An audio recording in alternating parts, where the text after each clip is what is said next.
Hi, I'm Sarah. Welcome back to my channel where I talk about my journey to sustainable health and meaningful success. And today I am going to be talking about how my mentality has evolved toward my being fat. First of all, before I actually get into it, I have so many notes and so much to talk about. But I just wanted to thank you for watching, and if you've already subscribed and you're coming back, welcome back. You guys are my people, and I am really encouraged by you as I go through this whole evolving and transforming process. And also, if you haven't subscribed yet, please consider doing so. So anyway, I wanted to do this video because I do talk about how I am trying to find sustainable health for myself in all areas, and if you want to follow that a little bit more closely, I do put monthly updates at the end of every month. So I started with an October health update and I did a November health update. So as of right now, I'm like 343 pounds was my last health update, and I have always just kind of been a heavier person. Like when I was a kid, I was kind of chunky, but I didn't really care because I was really unaware of the fact that I was kind of a fat kid, but I was totally confident being myself. But I actually ended up starting my first diet when I was 9. I cut out sugar, and I just remember feeling like I wasn't like any of the other kids and that I was different some way. I mean, I had a lot of other health challenges too, so there were certain things I couldn't do that other kids could do because I had eczema or allergies or asthma, and it was just really hard for me to keep up with the outdoor activities that a lot of kids did. So I was that kid who like crocheted and did a lot of arts and crafts, which is so fun and fine, but I did kind of start feeling like I was different from other people at a pretty early age, actually. And then when I was 15, I actually ended up starting to lose weight, and I counted calories and was really, really dedicated to losing weight. And I got down to like 170, and I remember feeling so on track, but still feeling kind of ugly and still feeling like the fat friend in my friend group. And I'm gonna try to post a picture of probably a time that I was like really on track health-wise, but I still felt very different from my friends. And now looking back at those photos, I realize I wasn't different at all from them, and I actually was really a very pretty girl. Like I had every reason to be confident, but I had no confidence in myself. So when I went to college, I joined the rowing team, and I was still like struggling physically to keep up with all these athletes, but I still wanted to be a part of it, and I really enjoyed it, but I still felt super I still felt like the fat kid. And it just was really, I don't know, I just didn't think that I was as good as the other people on my team. But now looking back on those photos, I actually realize, oh my gosh, I could do so much back then. And it's kind of like hindsight is 2020, and I realized that I should have had so much more confidence, but I just felt constantly trying to live up to a standard in my own head that I couldn't possibly meet. And finally, my sophomore year of college was when I just got super depressed, and I was dealing with a lot of just emotional stuff, but I ended up developing binge eating disorder, and I was just binging all day, every day. I mean, when I wasn't at work or in class, I was in my apartment just eating myself to death, honestly. And I think I might do a different video on binge eating disorder, or kind of how my mine was at that point, but like I'll post a picture of that time that I was gaining weight, and I acted confident on the outside, but honestly, that was the point that I was probably the most suicidal, which is such a weird thing to say now, thinking back, but actually my weight was something that really, really affected me at that time. So fast forward to today, when I was gaining weight, like the photo that I posted, or the photo that I just showed about my sophomore year of college, I was probably like 100 pounds lighter back then than now. And I feel so much better now, just mentally, about myself. But yeah, it's been a long process. I think that picture was taken in like 2014. And so now it's 2019. So 5 years later and 100 pounds heavier, I'm just now kind of getting to a point where my mind is like, okay, and I can be a little bit more confident in who I am. And now, especially, just kind of in a living every day in love, joy, and peace kind of way, I'm learning to love my body and take joy in the things that make me feel beautiful and find peace in my identity and with who I am, and not let my size define that. And I don't really have a problem socially with my size. I still get approached a ton by a lot of people who are attracted to me, and it's not like that actually affects me socially all the time. But I guess I think right now I am getting to a point where I just want to lose weight for other reasons, for a lot of reasons, but for other reasons than, trying to prove myself worthy of love or acceptance. Like I feel pretty good about that, actually. But in that same vein, I think that there are a lot of people who talk about body positivity or not body shaming or fat shaming. And I'm on board about the whole body positivity thing, but I read this article today.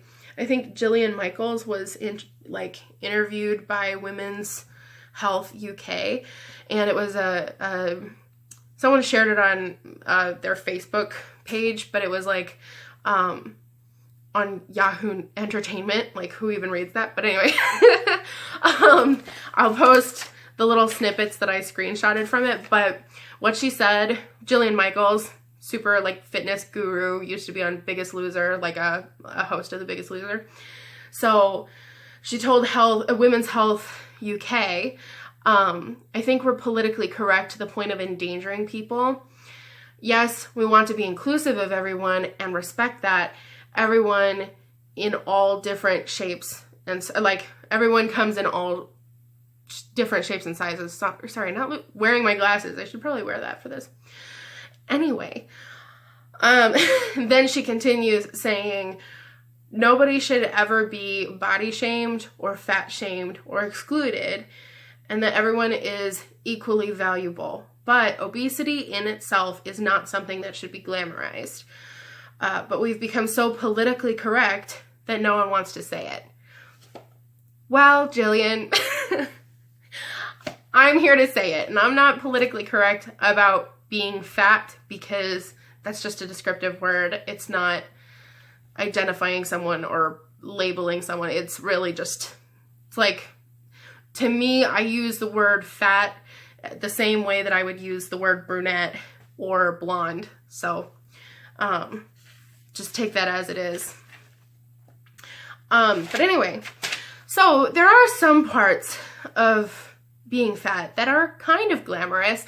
I mean, not really, but there are some benefits. For instance, I give really great hugs, because if you've seen my October health update, I'll link both of my health updates up to this point in the description below.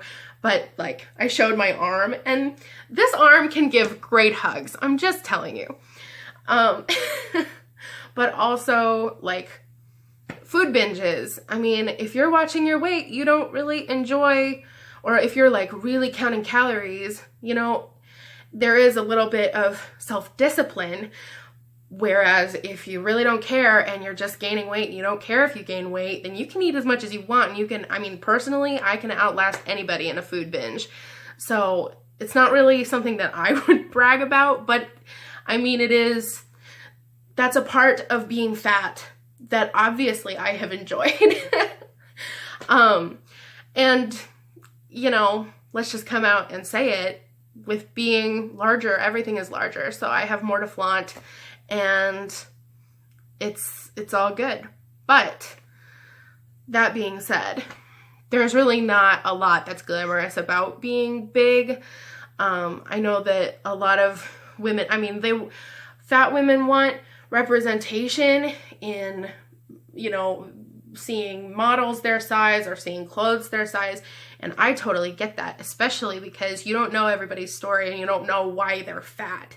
So I totally am on board with seeing people in the media and seeing people model, and just seeing a lot more diversity in size in addition to diversity in gender and, you know, race and all other diversities. But that's not to say that if you are my size,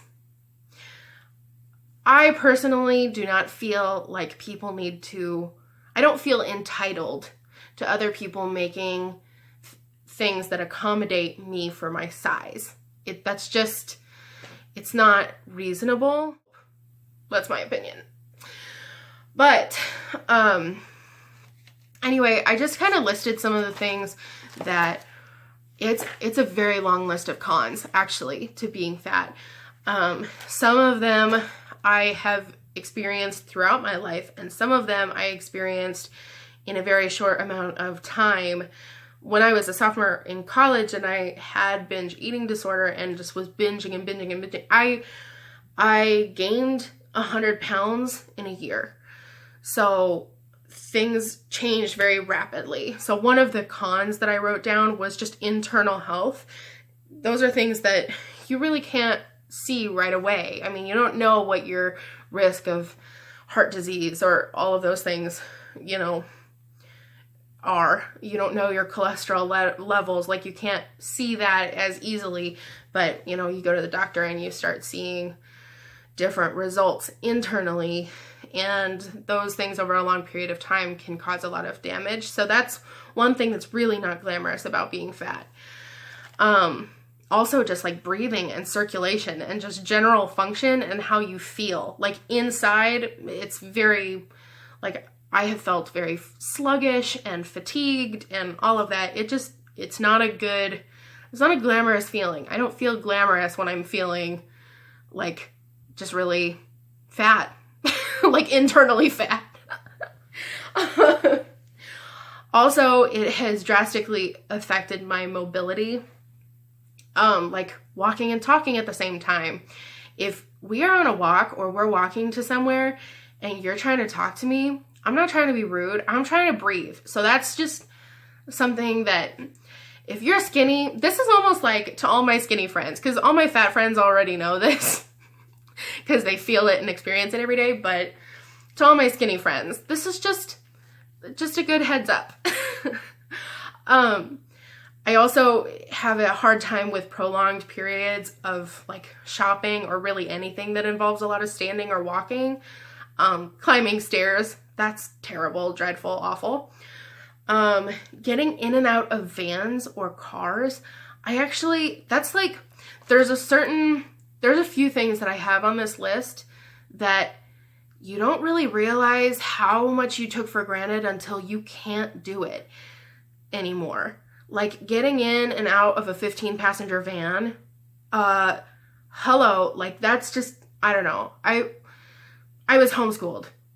15-passenger vans were like a daily occurrence, but now it's like a whole operation to try to get up into a larger van or to get up out of a smaller car. It's not fun. Squatting, for any reason, just really hard on your knees. Like, your joints start really feeling it. Like, ankles, knees, hips, just your back. Everything starts to hurt when you're fat. And then, like, sitting on the floor. And then once you're on the floor, considering getting up, everything is like a whole operation. It's not just like a daily la-di-da, you know? Being fat can be expensive. Not to mention the fact that, like, obviously you're eating more food, so your grocery bill is higher, but also, like, plus size clothing, especially when you're my size, I'm like a size 28. So, I think plus size models are generally like 12 or 14, like in size rises. I don't know for men, but for women. So I'm like well above, you know what I mean? But yeah, clothing sizes, like undergarments, especially like bras, it's so hard to find that size. And then oftentimes with my size, I just have to go to a completely different store specifically for plus sizes. And those clothes can get really expensive. So, it's tough cookies. Another thing that a lot of people probably wouldn't really consider is hygiene. You just have to have a lot more effort and a lot more attention to detail when you're fat. In order to be hygienic, it just takes a lot more of that. I will leave it at that.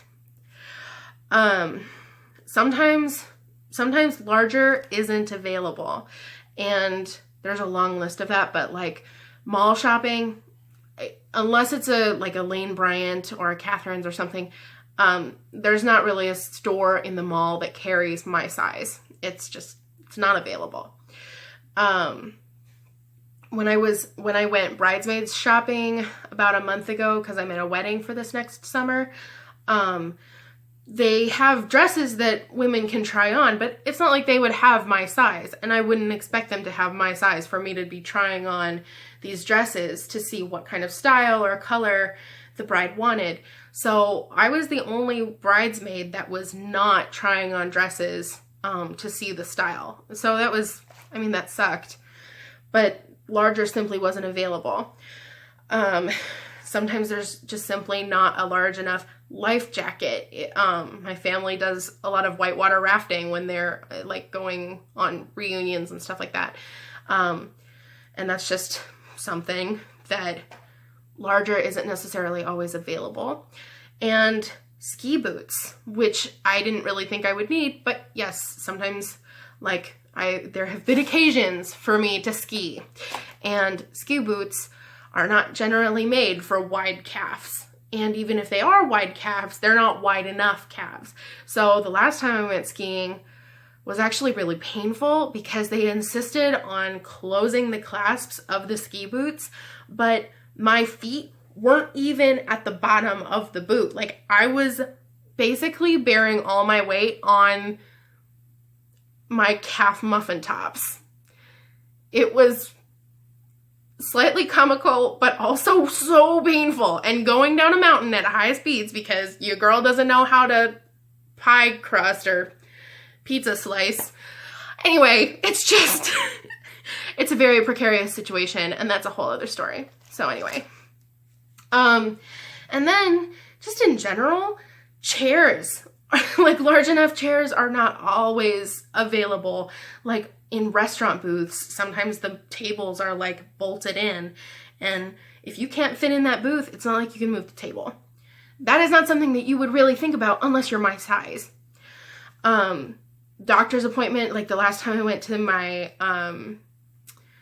what's the place called?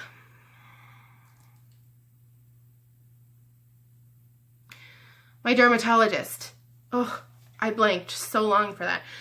The last time I went to my dermatologist, I like barely could sit in the chairs because the arms were like my hips were way too wide. So when you sit down, like if you see a fat person sitting in a chair and their like thigh, like if this is the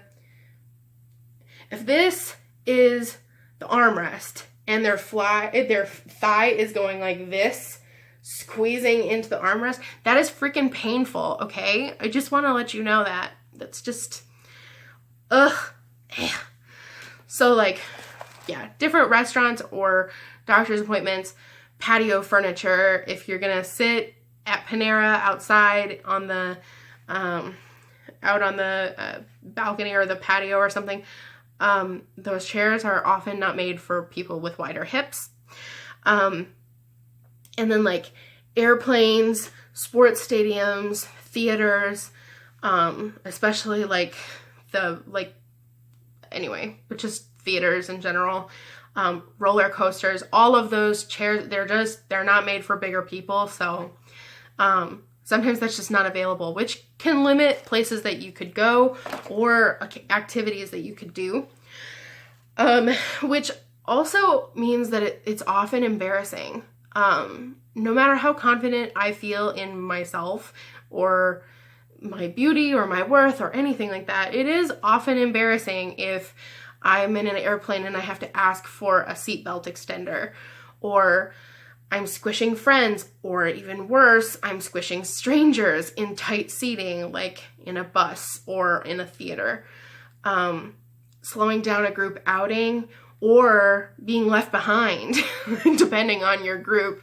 If you're like taking a tour of some place and you have to go slower than everybody else, sometimes you just fall behind.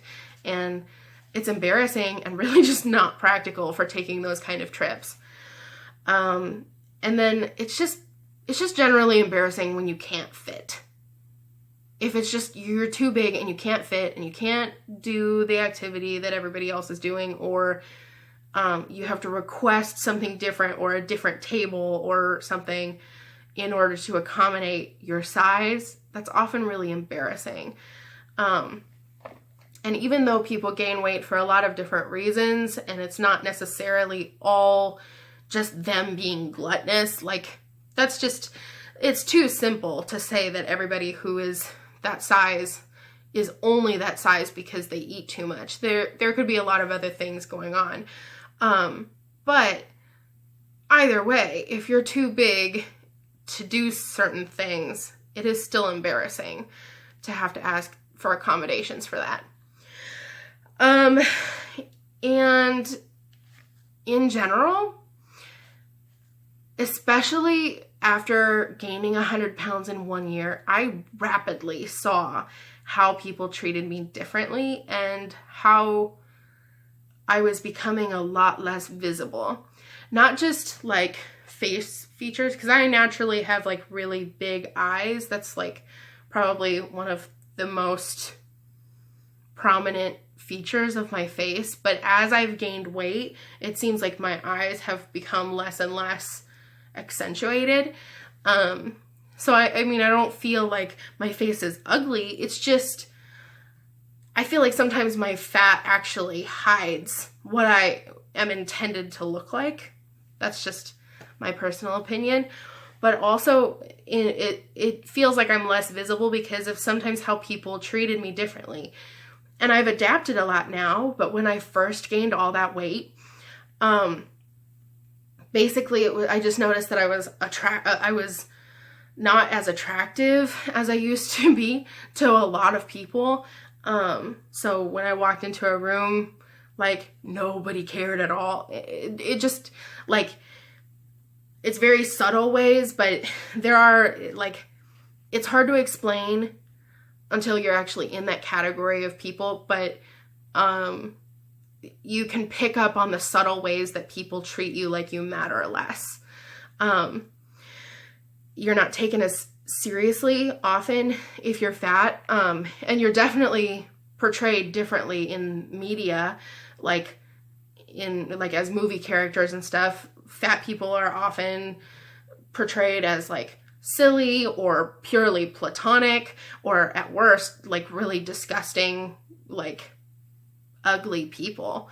And so that stereotype even though it's just meant to be comedic or it's just meant to be a character, that ends up really manifesting itself in different stereotypes that people have of fat people. And even as a fat person, I had stereotypes. Like, I had those mental stereotypes about fat people in my head, which led to a whole different layer of self-loathing at that period of time that I was gaining a lot of weight, because I had certain opinions about people who were fat, and then I was becoming fatter and fatter and hating myself more and more. And yeah, deep therapy discussions.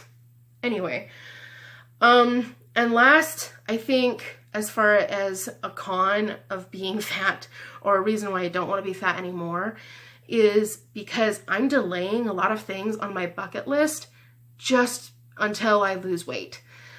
Things like running a marathon or traveling. Like, I want to backpack across Europe, and I want to do all those touristy things, but it's just really not plausible at the weight that I'm at. And lastly, like, my deepest passion is to foster and adopt children.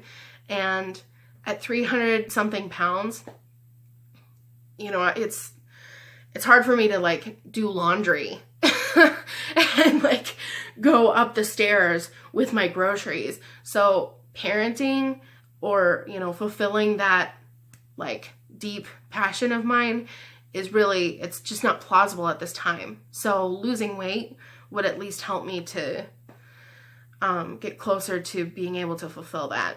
So finally, I just kind of wanted to, since I've done a little bit of pros and mostly cons of being fat, I did want to just share with you my mentality now about some universal truths that I have found when I was thinner and when I'm fat. First of all, insecurities strike people of all shapes and sizes. Eating disorders and malnutrition can plague anyone, no matter their gender, size, or weight. People of all sizes generally can be insecure or confident. They can be ugly or beautiful. They can be invisible or famous. They could be gluttonous or generous. They could be repulsive or attractive. And they could be victims or victorious. We are all human, flawed, and fabulous. And we are all deserving of love. So, that being said, I am a hot mess for many reasons, but actually my being really overweight is not a reason for me to be mentally upset. Obviously, it's been a very long time that I've been dealing with my weight or feeling like I needed to change myself. And at this point, I feel most confident about the fact that I'm losing weight for my own health and my own goals, and because I want my life to be different than it is now. It is important to know the reality behind obesity, and not just how media portrays it, and not just how people who want to make everything beautiful. Some things are not there. This is like the ugly truth about being fat. Like, it's not fun. And yeah, I can rock certain things, and I am curvy and I am gorgeous, and this is just a part of my life that I want to change to make my life better. And by making that part of my life better, I can start to help other people too. And that's really what I'm all about. So anyway, cookies are everywhere. Christmas cookies, like all of the sweets are everywhere. This is like a hard month to lose weight in, which is why all the more I'm reminded as to why I'm making those decisions. I'm not choosing to lose weight so that I can impress anybody or so that I can be attractive to anybody. I just want to lose weight to make my life the way that I want my life to be. And it does not change. No matter what size I am the same value. But I might actually change. Like, a lot of my mentality and a lot of even just the things that I deal with might change. But at 350 pounds, at 600 pounds, at 120 pounds, no matter how much I weigh, I'm still worth my own love and respect. And that just shouldn't change based on my weight. So, anyway, I love you all so much. And, okay, bye.